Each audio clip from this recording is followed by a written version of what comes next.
Culture à présent dans cette édition, la coiffure guinéenne à l'honneur. La première édition du Grand Prix de l'excellence guinéenne dénommé Peigne d'Or a eu lieu samedi au Palais du Peuple sous le parrainage de la Fédération guinéenne de la mode et le groupement des femmes coiffeuses de Guinée. La cérémonie a connu la présence de nombreuses personnalités et salons de coiffure de la place. Reportage Saran Kamara. Ce sont 25 salons de coiffure de la capitale qui ont compéti pour le trophée du Peigne d'Or, dont l'objectif principal est de valoriser la coiffure guinéenne et donner une chance aux talents cachés de se faire connaître tant dans notre pays qu'à l'extérieur. C'est une bonne cause. Ce que je peux d'abord, c'est remercier la maison Communication Business d'avoir eu l'initiative de faire la promotion des coiffeuses de Guinée. Et ensuite, demander aux coiffeuses de Guinée d'essayer de se réunir en réseau, en association, pour mieux coordonner la coiffure en Guinée. 2 filles ont été retenues par leur salon pour le défilé en mode africaine et européenne, à l'issue duquel 10 salons de coiffure ont été sélectionnés pour la coiffure sur scène. Au finish, seulement 3 gagnantes. La première place est revenue au salon Raga Coiffure 6 à Lambagny avec un temps record de 2 minutes. La lauréate invite toutes les autres à la persévérance. Na confiance na bararo. Ndi même fo dem sonin fananye. J'ai pas fait des études, mais j'ai toujours aimé la coiffure. Si je suis lauréate aujourd'hui, c'est parce que je me suis adonnée à mon métier. J'encourage toutes à faire plus d'efforts pour les prochaines éditions, car seul le travail paye. Parce que on fait qu'à continuer pour que même ces barala aller bara. Donc yala matrala et puis même fanam bani bara mali bara. Les critères de sélection pour cette première édition du Grand Prix de l'excellence de la coiffure guinéenne étaient basés sur l'habillement, le maquillage, la qualité, la créativité et la rapidité. La lauréate a bénéficié du trophée, les 2 autres des attestations. Il est de plus en plus difficile de faire ses emplettes dans les différents marchés de Conakry. Les denrées de grande consommation sont hors de portée malgré les mesures et initiatives prises par le gouvernement pour soulager le panier de la ménagère. La vie ne cesse de devenir chère à Conakry et partout en Guinée. Constat dans un marché de Conakry. Reportage Oumouna Soko. Cette flambée des prix n'est pas sans conséquence sur les familles démunies. Elle est souvent à l'origine des malentendus entre les responsables de famille. On vend sans avoir de bénéfices. Hier, ce qu'on vendait à 5 000 francs est réduit à 2 000 francs. Mais les gens n'achètent toujours pas, faute d'argent. Mes enfants ont fait 2 semaines à la maison pour cause de non-paiement de leur scolarité. Je suis obligée de réduire ma dépense pour pouvoir subvenir aux besoins de ma famille. Et évitons ceux qui veulent le contraire. Le panier de la ménagère de nos jours souffre de la montée en flèche du prix des denrées de première nécessité, du riz importé à la tomate, en passant par l'huile et d'autres aliments de grande consommation. Les femmes ne savent plus à quel sens dévouer. Le sel que nous vendons coûte excessivement cher.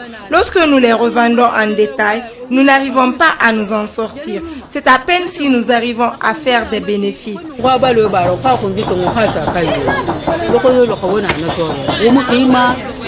Plusieurs femmes, à l'image de Diena Boubari, déplorent aujourd'hui la faiblesse du pouvoir face à la hausse des produits. Même les recettes des marchandes ont pris un coup, faute de clients frappés par la crise et la montée fantaisiste du prix des aliments.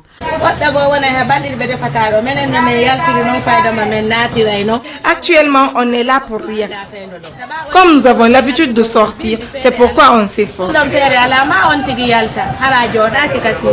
En attendant de mettre sur pied une solution palliative, les prix des denrées augmentent au jour le jour et les femmes continuent de tirer le diable par la queue sous le regard indifférent des autorités générales. La Guinée vers la fête du livre les 24, 25 et 26 mars prochains seront organisées dans notre pays les 72 heures du livre. 72 heures pour magnifier le rôle et la place du livre dans l'éducation et l'instruction. Un concours de meilleurs jeunes écrivains est même prévu à cet effet. Pour comprendre ce que représente le livre dans la formation de l'homme, nous vous proposons des témoignages de personnalités. Suivez. Les 72 heures du livre cette année, ce serait la 4e édition.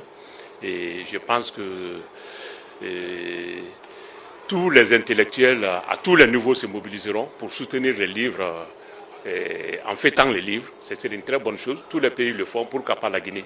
Et surtout que le président Alpha Condé a lancé le changement et les livres est le meilleur modèle de changement. Donc nous devons soutenir les livres en fêtant la 4e édition du Festival du livre en Guinée.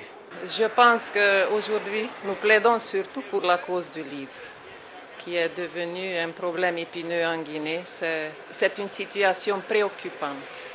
C'est pourquoi nous, les auteurs, nous nous levons pour en parler.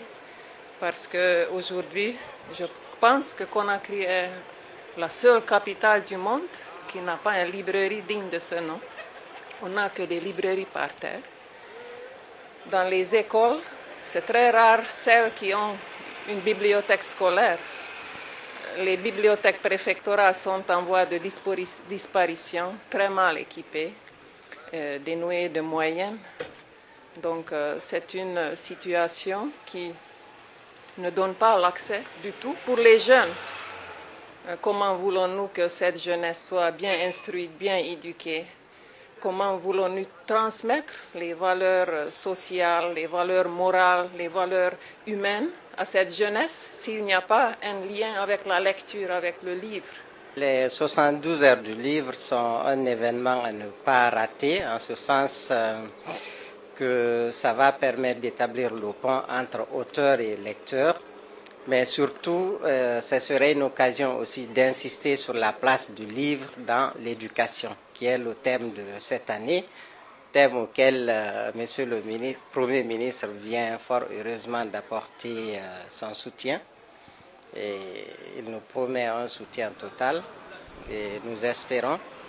La structure Mass Production vers la célébration de son 18e anniversaire, l'événement se prépare et sera marqué par un carnaval géant. Déjà, on note un engouement impressionnant autour de cette célébration. Autorités, artistes, musiciens, mécènes et citoyens tout court, chacun y va de son commentaire. Illustration dans ces témoignages. Suivez.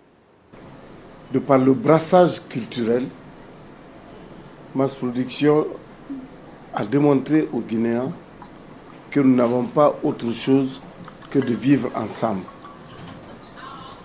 De par ce brassage, nous sommes fiers de nous reconnaître comme Guinéens.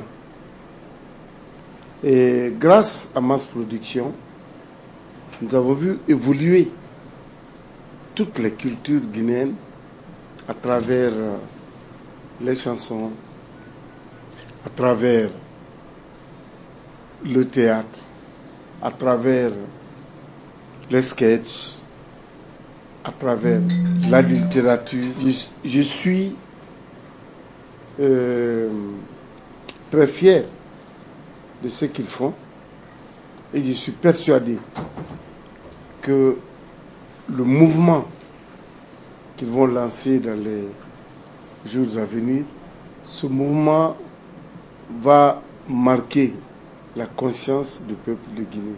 Car, à partir de ce jour, nous allons aussi, comme le fait le carnaval de Rio, avoir le carnaval de la Guinée qui sera une vraie institution. Mass Production, je souhaite que tu aies encore plus de sagesse, que tu sois encore plus brave, que tu sois encore plus agressif pour la promotion de la culture guinéenne. Tu fais partie des aînés, alors tu continues à donner l'exemple, tu continues à motiver, tu continues à attirer d'autres. Je te souhaite, tu fêtes tes 18 ans, je souhaite que tu fêtes tes 50 ans. Je serai là encore très longtemps pour t'accompagner, Mass Production. Joyeux anniversaire. Mais je voudrais que dans cette fête, il n'y ait pas que ce carnaval. Je voudrais qu'à l'occasion de cette fête, tu commences à faire tes archives. Je voudrais que, à l'occasion de tes 50 ans, qu'on voit quelque part dans une bibliothèque tout ce que tu as fait jusqu'à 50 ans. Attention, les archives, c'est très important. Merci Mass Production, bonne fête. Si tout le monde, si tous les promoteurs pensaient comme Mass Production, je pense que notre culture allait avancer plus que ça aujourd'hui. Et au lieu que d'autres pensent prendre de l'extérieur, ne pensent pas à la Guinée. Masse production, toute sa production de 90%, c'est pour les Guinéens. Donc moi je pense que c'est un moment que tous les artistes de la Guinée doivent participer d'une manière générale et toute la Guinée en général. Mesdames et messieurs, cet élément met un terme à cette édition d'information que j'ai eu le plaisir de vous présenter. Merci de nous avoir accordé votre attention. À bientôt sur nos antennes. Bonsoir chez vous.